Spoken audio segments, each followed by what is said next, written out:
GrussellMedia.com. Morning, everybody. It's 9:10. It's Jonesy's Juice, and D-Nice is in the building. Hey. Joining us for the juice. Absolutely. Now, let's start off with Hell Rell and Duke the God. They were arrested for allegedly stealing videos out of Blockbuster Video. Now, that's not really a rapper crime. I've never heard that's a new one. It's definitely not a rapper crime. Yeah, like normally it's gun possession or something. Or maybe a jewelry store robbery. Illegal substances. Maybe it was Blockbuster night at the crib. It could have been. I mean, hey, rappers got to watch DVDs too. Well, they did just hit me on the email, and they said they were racially profiled. They were going to call in, but... Oh, they were racially profiled? Is that what they said? Yep, that's what they said. That's what they said. All right, we ride out. Now, also the other night, Saigon and Mobb Deep got into a little altercation. SOBs. Now, Shawnee came in and told us the story and said, you told us a half-ass story, first of all. I said I and saw you were there. Ruckus You on act the like you weren't there. You said there were ruckus on stage, and you seen Saigon run out on his bodyguard's back. That's what you said. Correct. That's what I saw. Right. However, YouTube has another story. Right. And this new story shows them beefing, shows Saigon swinging on Prodigy. Right. Then somebody else swinging on Prodigy. Right. And them throwing bottles at Saigon. Right. Then them chasing Saigon out the club. Right. And then chasing Saigon through the streets. All through the streets. All through the streets. Yeah. The next time, report it the right way. All right, yeah. The only thing I'm amazed at is that there's actually, I'm not making this up, 2 different camera angles. Yeah, there is. That's the camera phones. That's what it's going to now. It's going to, like, you can't do anything in the streets no more because they actually got angles, and if you want it from the left angle, go to this website or whatever. This is amazing. Because live you couldn't see but so much because there was a lot of ruckus. But basically, Saigon was performing. Havoc jumped on stage, said something to him. Some bodyguards started pushing. Bottles were thrown. You know, he ran out the building. But what we didn't see was that, Saigon punched Prodigy twice, and somebody else ended up punching Prodigy. You know what I'm saying? And it's a lot of violence. Voted out the building. Right. Well, let's start the violence. After Mobb Deep said there's no beef, though. Yeah, they said there's no beef. You know what I'm saying? Like, he likes Saigon. He can't get punched in the face and say no beef. But we have Hell Rell on the phone.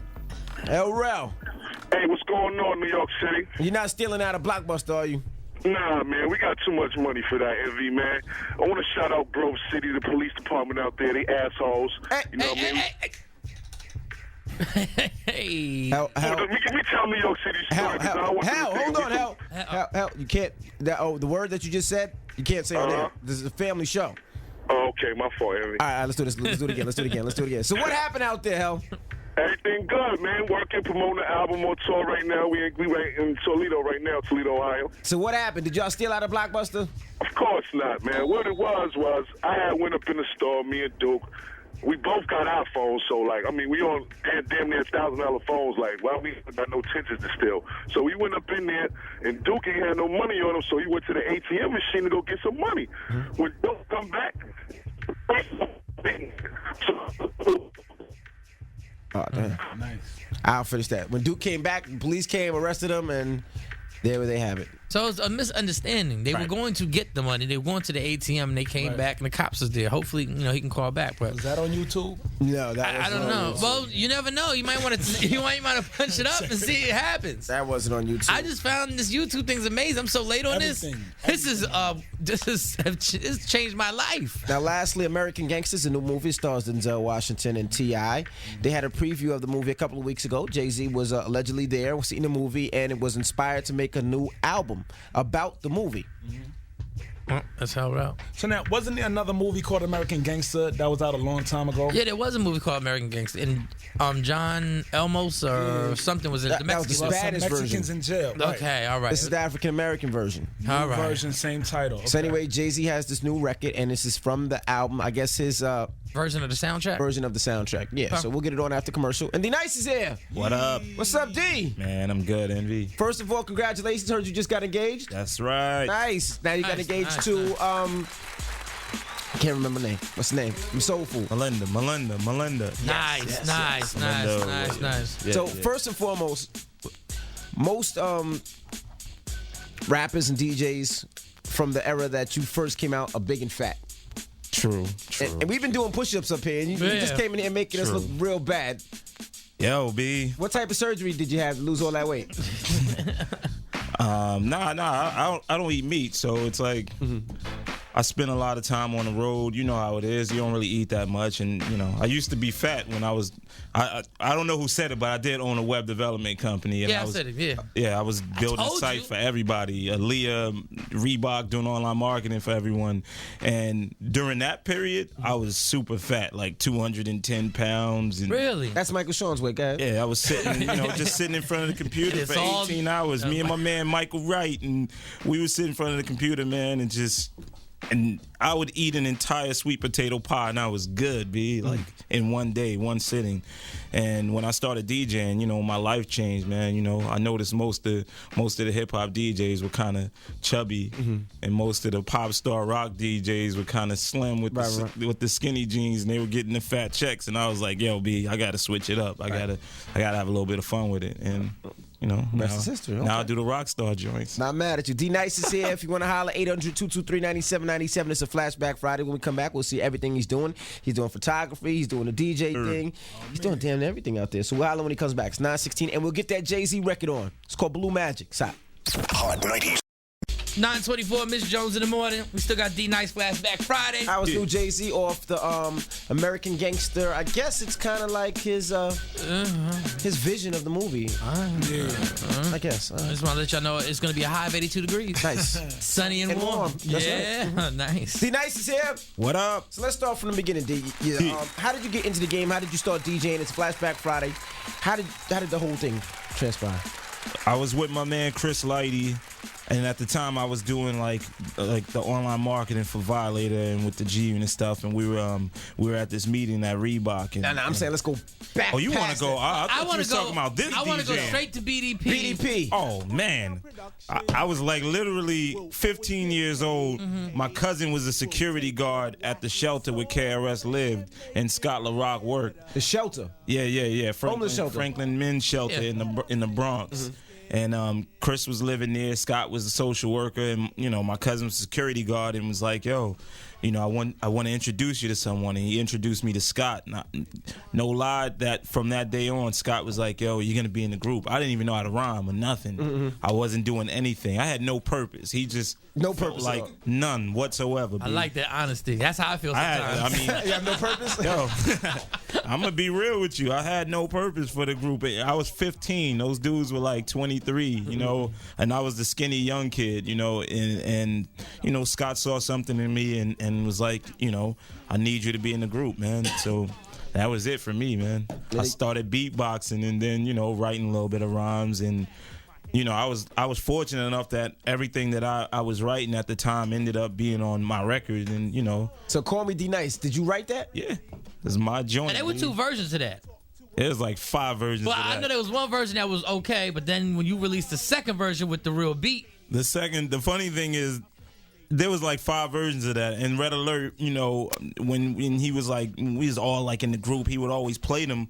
And the version that actually came out, I did that beat for Kid Rock. That that's one of my best friends, and I did that joint for him. And I just put those rhymes over it to show him how you could flow on that beat. And he heard it. He was like, "Yo, it's too slow." I tried to give it to KRS. He didn't want it, and I was like, "Yo." I came up to one of the radio stations, your sister station, Kiss, and Kiss, and your man Jeff Fox, who's right across the way. He heard it, and they immediately put it in rotation from a cassette. Him and Red, and wow. The rest was like. I mean, I was a little unprepared because Now you produced that beat. Yeah, I was producing everything. Oh, so you get money off that a long time when Mary sampled it and everything. All of that, man. Jermaine, Nice. Yeah. But then produced a lot of joints in hip hop, man. So what else did you talk to D Nice? Self-destruction. Most of the BDP stuff, man. I'm still #1. Those beats were like joints that I was doing, and I didn't know anything about publishing or any of that. I was like the young 15. So who 16. gets that publishing? Oh, KRS. Wow. Yeah, they was. So they was raping you records back then, huh? Back then. Raping you. Yeah, that's why I love what's going on right now, man. I love to see cats making money, because I seen it when you weren't making that kind of money. So, and I love to be around right now too. So but then was that the reason why there was a point where you were real upfront saying you weren't a part of BDP. Like I heard your interview saying I'm not a part of BDP. I only said it because my man put it on the back of his album. D Nice is not with BDP, and I was a little thrown, but my whole thing with KRS, man, and God bless him, man. He's still, when we see each other, I speak to him, but. I was that young kid from the Bronx. I had no brothers and sisters. I'm the only child, and I wasn't that dude that was gonna follow you around. Right. I know people follow KRS, and everyone was like, "Yo, the teacher," but he wasn't really the teacher to me. He was Chris Parker. Right. And I'm Derek Jones, and I want to be a man the same way you do. Right. And that. It kind of conflicted because, most people believe in the whole hierarchy system where there's like one leader. And me, I'm like, I want to do my own thing. Right. And I've always been that way, so that was a problem in the group. Right. And, it was like, yo, I want to do my own records. And he didn't really believe in it. So, right. Even after the single hit? Even after that joint was getting played all over the place, nah, MTV Raps and I'll keep it real with you. I used to do shows I would open up for the group, and my sound would be mad low. I had a hit record, and my joint was low. And they put you on the 2 volume. KRS One stepped on the stage. Boogie Down Production. You got My Name Is D Nice because we're gonna reenact how we used to go there. And KRS One, I'll be real, is my favorite rapper of all time. You dirty B. But this is hurting my heart. His record right here. Yeah. Nah, it's all love. It's all love. I'm playing it. Oh, he's playing it. Ladies and gentlemen, give it up for D Nice. Shh. All right, thank you, D Nice. Now to the stage, KRS One. Oh man. New York City, you know what it is. Yo, what's up, Blastmaster KRS? 800-223-9797. So now, after all that, you started doing the website. Wait, before you do that, okay, you are out the game for a minute.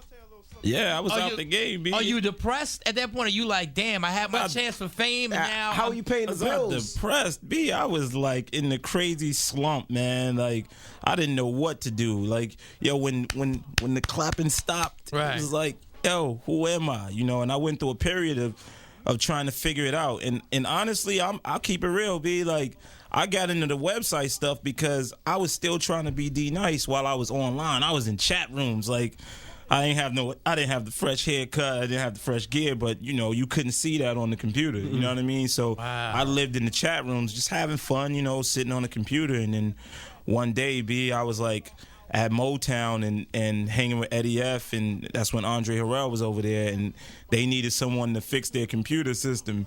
And me, I was like, yo, I need to make some money. And it was like $2,500, like, and me and my man Mike Wright, we was just like, yo, let's do it. Mm-hmm. Let's wire the system up. And it was, and from that point it was like, man, I'm gonna do something with computers, and I've always had like good friends, and I know I said his name a minute ago, but like Chris Lighty, B, that dude, he was the one dude that when I was still trying to rap, even after all of the years that gone by, Chris was always like, yo, B, there's more to you than that. Like, you can do many things. Right. Just focus. And I got with the web stuff and made an incredible living with it, man. Me and a couple of my boys, Tony Rasan, and it was real good for me, man. All right, D Nice is here. If you want to holler, 800-223-9797. If you don't know who Chris Lighty is one of the owners of Violator. Mm-hmm. Manages 50 Cent, LL Cool J, Missy, Lil Scrappy, Buster, so many people under that umbrella. So shout out to Chris Lighty. All right, we're talking to D Nice. We'll holler at him when he come back, and we're taking your phone calls as well. It's 9:32. It's Miss Jones in the morning, y'all. Self-Destruction 945. D Nice is here. He produced this record. I was 18 years old. 18 years old. Are you producing now or not? Not anymore. I'm getting into it now. A little bit. Yeah, because all the records we play, all of the mashup joints, I'm like, come on, man, that's what we do. Say he want that money too. So you was telling us, yeah, man, got back in the industry and you started doing the websites and you started doing photography. And what got you back to DJing and doing crossover clubs? Because I started running into you in the crossover parties. I started. I would go to. I remember I went to Q-Tip's birthday party, and it was Q-Tip and DJ Cassidy spinning, and I had no idea Tip was DJing. And I stood there and I watched dude. Like, I watched the crowd. It was a great, sexy, mixed crowd. Right. A lot of women. It was just fun, and I couldn't believe the music that they played in that party because I was used to going going to Envy and going to, you know what I'm saying, like hearing all hip hop, and those dudes were playing Jay-Z, but they were also playing, you know, Bon Jovi and the Romantics, Right. And I was like, dude, you know, I need to do this, like. And I once again, I called my man Lighty up. It was like 2 a.m, and I was like, yo, dude, I think I want to DJ. And he was like, yo, you know, the game is different. Right. People are like animals out there. If you don't think you can handle it, then don't do it. Right. And I was up for it. I was like, I need to do it. It was something about it, man, that made me, you know, I wanted to be a part of the industry, but I didn't want to rap ananymore, you know, and DJing was it, man. But I got a quick confession. Yeah. If you're out there in New York City and you go to a D-Nice party and you listen to D-Nice's set, and then you go to Envy's party and you might hear the similar set. I'm going to tell you why. Oh, man. I went to a crossover party one night. Oh. I think it was Janet Jackson's party. I'm not sure. Yeah. D-Nice was DJing. Confessions of a Jacker. Yeah, I jacked him. So he started playing records and the crowd started going crazy, but it wasn't no beef, it wasn't no fight. It was like my type of party. Right. A lot of white people. Yeah. Now- Let me tell you about white chicks. So I got a pen and a napkin. No, you ain't take a pen and a napkin out. Got a pen and a napkin and started writing down the songs as he was going in, Set It Off and all those songs. And then I went back to that?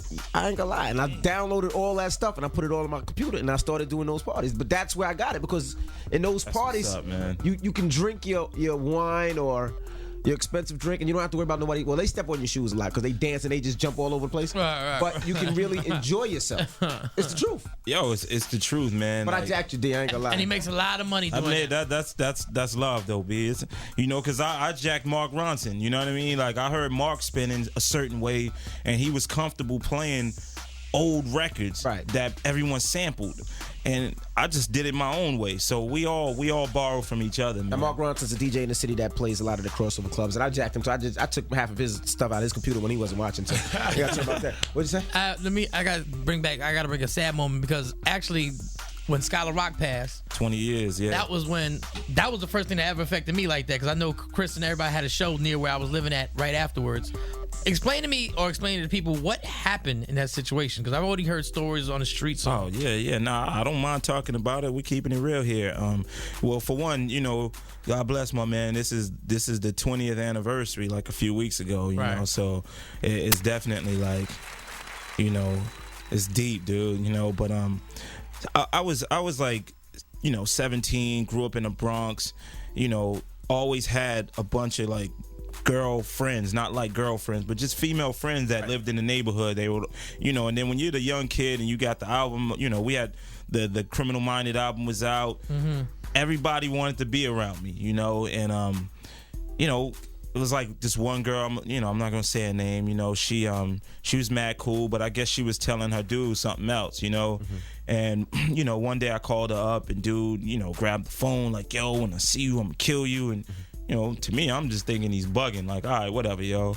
And like a year later, you know, I'm just walking down the street, me and my man, and then, you know, this whole crew of people rolled up on me and was just like, yo, you know, I know who you are, you don't know who I am. And then they pulled the guns out and was just like, yo, you know, I talked to you on the phone a year ago, and you know, God's honest truth, I didn't even remember the conversation, had no idea who this person was. And you know, but once they pulled the guns out, it's almost like, you know, you feel like, you know, or at the time I felt like, yo, whatever's gonna happen at that moment is gonna happen. I wasn't scared. It was, you know, and I called, you know, once they, you know, pulled the pistols out, and they ran, and then I called Scott up, and Scott was always like, although the album was Criminal Minded and BDP, we had this reputation, Scott was like the peaceful dude, and he was like, you know what, man, like, let's go find him, let's squash it, we're about to blow up, like, we don't need that kind of beef. And, you know, we went around, found where the dudes were. We didn't see them, but, you know, we saw some of their friends, and we were like trying to squash the beef. And, you know, next thing you know, the guns were firing, you know, and it was like 5 of us in the Jeep, and the only one that got hit was Scott. And you know, it was just kind of crazy, you know, but that's part of the reason why I live my life the way I do right now, and I try to do as many things as possible, because honestly, man, that dude was the one who saw in me like the artist. I wasn't trying to rhyme. I wasn't trying to DJ. I wasn't beatbox. It was Scott LaRock who was like, yo, I see this in you, and you know, you need to be a part of this industry. So that's why I'm here today, and that's why I DJ. And I have his mixer at home, and you know, it makes me proud when I look at it. I'm just like, I mean, to this day, his hat is by my door. When I walk out my door, I see the Scott hat from one of the albums just sitting there, you know, and I live for that. Right. You know what I mean? I live for it, you know, BDP forever, yo. Well, we definitely appreciate you joining us today on the Flashback Friday. Yeah. And where can the people see you next if they want to holler at D-Nice? You got a MySpace? You got something where they can holler at you? You know, dnice.com for one, d-nice.com. That's my blog.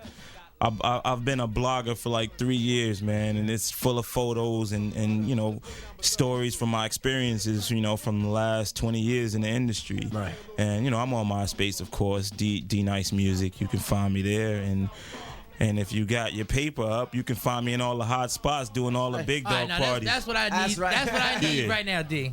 You do all these parties. Now the parties you do, I have a hard time getting in. Dude, you will have a hard time getting in unless you know somebody. I mean, but we know you. I mean, we know you, D. That doesn't matter. Don't lower my volume, D. Don't lower my volume. You know me, so you know you would have to roll with me. You know, I'll meet you. Envy, you know how it is. You gotta We're go by working. yourself. There's no being one. That doesn't work. Yo, I went out last night, and it was like, you know how you out and you know dudes just start coming with you, and I got to Marquee. And I looked at all of the people with me. I just left. I'm not getting in here tonight. I'm not even, and they know me. I never have a problem in the clubs. But when I looked at who I was with, it was like, yo, dude, you can't roll with like 4 dudes, man. You can't. This is not 4 dudes. That's too much. That's too much. You and one. That's it. Ah, these white people. But you know what though? That's what keeps the clubs fun. You're though. right. You're right. You know, it keeps the ratio good. So I'm not mad at them. If I come with one person, am I good? Is he Spanish? Even on Puerto Rico, one person. Is he Spanish? The person you come with Spanish? He could be. Not gonna work. Are you serious? Not even. Work. No. It may not work. No, it may not work. Well, thank you, D. We appreciate you joining us this Absolutely. morning. Yo, I love y'all for that, B. Seriously, man. And this portion of Miss Jones in the Morning is brought to you by Fidelis Care. Offers free. Cares. I know Fidelis offers free, low-cost Medicaid family child health plus programs for New York. Now don't forget, Monday Jones will be back, and you know what it is. We have the hot spot 7, 11, 3, and 7. If you ever want to see where we're going to be, you can hit us on our MySpaces. Mine is myspace.com/DJNV. Yours is myspace.com/Michael Shawn. Mike Shawn, right? MSHAWN. Can I give a shout out? Can I give a shout out? Go ahead. Shout out to my man Stephon Marbury, and shout out to Reg, man. That's what's up, B. And this That's portion family. is Jones in the Morning is brought to you by Sleepy's, the most trusted name in mattresses. Sleepy's, the mattress professionals. If you hit me on my MySpace right now, I'm guaranteed for the next 10 minutes I will respond. Oh, nice. And Marbury, I haven't seen you in the strip club in a minute. Come on, hang out with your boy. Now, you want to leave on a positive note? Oh yeah, hold your stripper. Okay. Oh, since we talking about strip clubs, huh? Talk to your stripper. Okay. Pay your stripper. Yes. But don't blow up her ego. Why? We don't need a stripper self-esteem because it would mess up the next man's lap dance. Exactly. And always keep God first. God after stripper. Nice. 9:55. Enjoy your weekend. Dennis is up next, y'all. GrussellMedia.com